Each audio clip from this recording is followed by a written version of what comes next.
이번 시간에는 교재 108쪽 항공권 발행 첫 장을 시작하도록 하겠습니다. 이번 시간에는 교재 108쪽 항공권 발행에 대한 내용을 시작하도록 하겠습니다.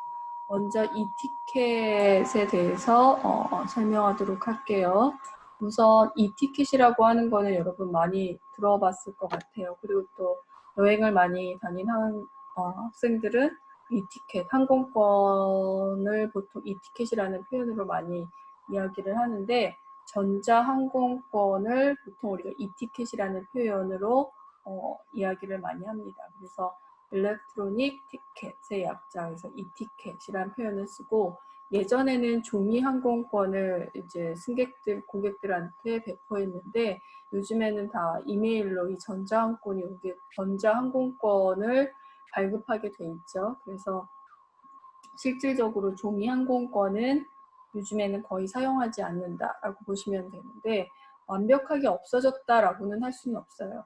예를 들어 오지나 또 좀 이렇게 전자항공권이 사용이 좀 제한된 그런 지역도 있고 항공사들도 있거든요. 그래서 전자항공권 가능 지역이나 가능 항공사가 대부분이긴 하지만, 그런 항공사와 지역들에 한해서 이 티켓을 사용하고 있는 것이 보편적이기는 하다라고 보시면 될 것 같아요. 항공권의 모든 세부 내용이 발권 항공사의 데이터베이스에 저장되어 사용자가 필요시 자유롭게 조회하여 업무 처리가 가능한 발권 형태다라고 보시면 될 것 같아요. 그러니까 항공사의 웹에 저장이 돼 있다, 모든 데이터가 저장이 돼 있다라고 이해하시면 될 것 같아요. 요즘에는 클라우드나 뭐 엔드라이브나 이렇게 해갖고 실질적으로 컴퓨터 하드디스크에 정보를 저장하기보다는 우리가 그런 다양한 드라이브에다가 필요한 내용들을 저장해서 사용하는 것들이 일반화되어 있죠. 그래서 이티켓인 경우도 항공권에 필요한 모든 세부적인 정보들이 그 항공사의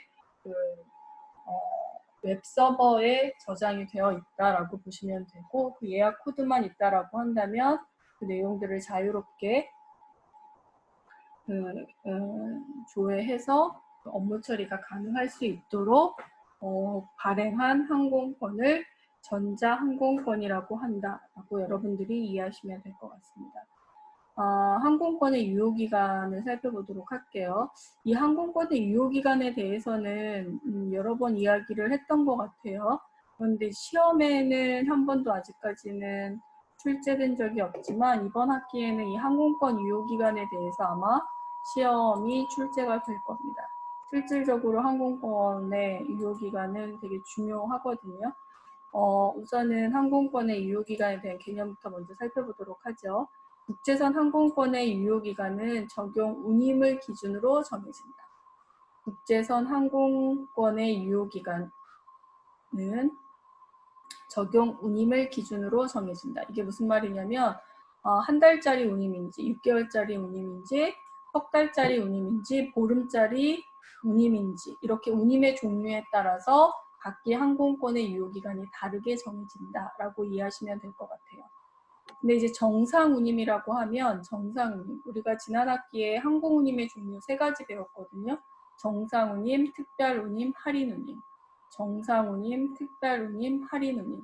정상운임은 우선은 유효기간은 1년이 기준이고, 항공권의 스케줄을 변경한다든지 기타 등등 여러 가지 제약 조건이 거의 없는 그러한 항공권을 우리가 정상운임이라고 이야기했었어요.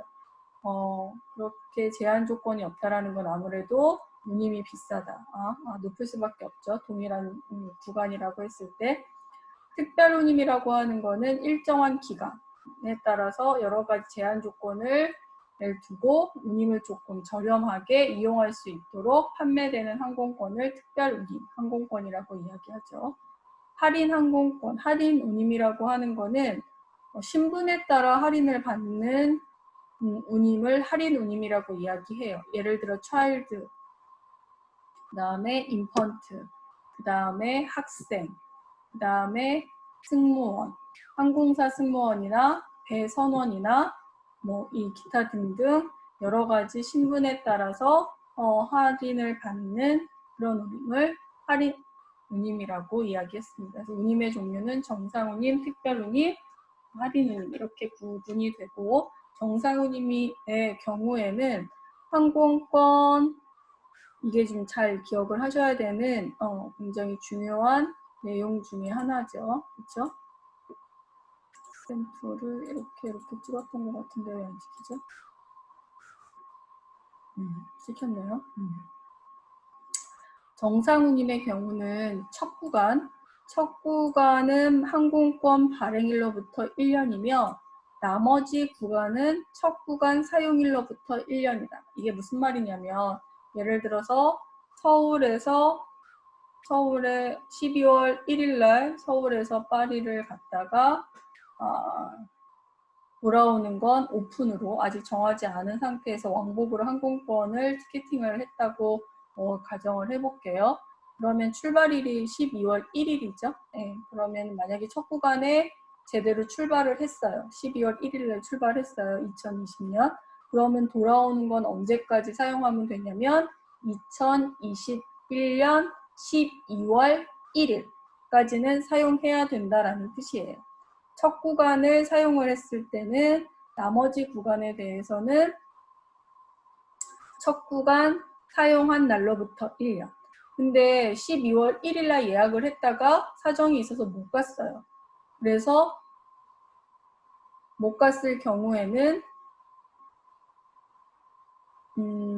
그 첫 번째 서울에서 파리 구간의 항공권을 언제까지만 쓰면 되냐면 발행일이잖아요. 아까 출발일이 12월 1일이었고 만약에 항공권 발행일이라고 한 거는 항공권 구매일이거든요. 11월 30날 구매했다라고 한다면 발행일로부터 1년이니까 2021년 11월 30날까지만 첫 구간을 사용하면 된다. 그러면 2021년 11월 30날 첫 구간을 사용했다라고 하면 돌아오는 거는 다시 2021년 11월 30날부터 다시 1년이 발생을 하겠죠. 그래서 첫 구간을 사용했는지 안 했는지에 따라 발행일로부터 또는 출발일로부터 이렇게 유효기간의 기준이 달라진다라고 보시면 됩니다. 이 부분은 굉장히 중요한 내용이니까 꼭 본인의 어떤 개념으로 정리를 해주시기 바랍니다. 제가 지금 말씀드렸죠. 서울에서 파리 왕복하는 항공권이 있다라고 쳐요. 구매일은 11월 30, 출발일은 12월 1일이라고 했을 때 12월 1일 날 출발을 했다. 그러면 돌아오는 항공권은 2021년 12월 1일까지 사용하면 된다. 첫 구간 사용한 날로부터 1년이니까요. 근데 만약에 12월 1일 날 출발하지 못했어요. 그러면은 이 항공권은 언제까지, 첫 구간을 언제까지 사용해야 되냐면 내년 2021년 11월 30날까지는 적어도 출발은 해야지 된다. 출발하는 항공권을 사용해야지 되고 11월 30날 딱 출발을 했다라고 하면 2021년 11월 30날 출발했다라고 하면 돌아오는 건 2022년 11월 30날까지는 돌아오는 구간을 사용해야지 된다. 라는 뜻으로 이해하시면 될 것 같습니다. 그 다음에 특별운임의 경우에는 해당 규정에 따라 유효기간이 다르게 나타나는데 특히 특별운임의 경우에는 최소 체류기간을 함께 제한하는 경우가 대부분이기 때문에 이 부분을 꼭 확인을 하고 신경을 써야 될 필요가 있습니다. 예를 들어 한 달짜리 운임이라고 하더라도 한 달짜리 운임이라고 하는 것은 최대 체류 기간을 뜻하는 거고요. 최소 체류 기간이라고 하는 것은 한 달짜리 운임이지만 최소한 5일 이상 머무를 때 이 운임을 사용할 수 있다. 또는 3일 이상 머무를 때 이 운임을 사용할 수 있다. 라는 등의 조건이 붙는 경우들이 있습니다. 그래서 최소 체류 기간과 최대 체류 기간 이 부분을 구분해서 여러분이 꼭 기억하시기를 부탁드립니다. 유효 기간에 대해서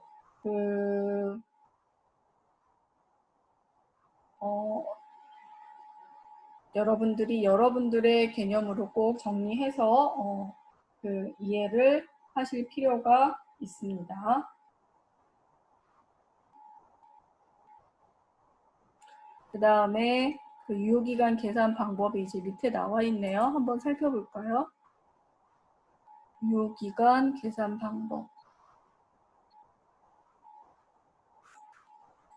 유효기간 계산 방법은 이것도 제가 지난 학기 수업 시간에 설명한 적이 있죠. 네.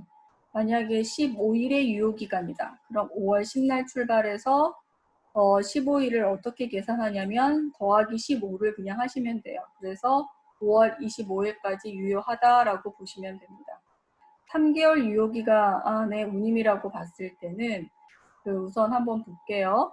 그냥 출발, 예를 들어서 2월 달인 경우에는 28일까지 있고 또 뭐 중간에 3월 30일까지 있는 날도 있고 4월 30날까지 있는 날도 있고 달마다 날짜의 수가 다르잖아요. 그거와 상관없이 그냥 10날 출발하면 3개월이다 하면은 그냥 3개월 월만 더해서 5월 10날까지 유효기간으로 이해하시면 됩니다. 만약에 2월 28일이나 29일 날 출발한다. 그러면 3개월이라고 했을 때 5월 28일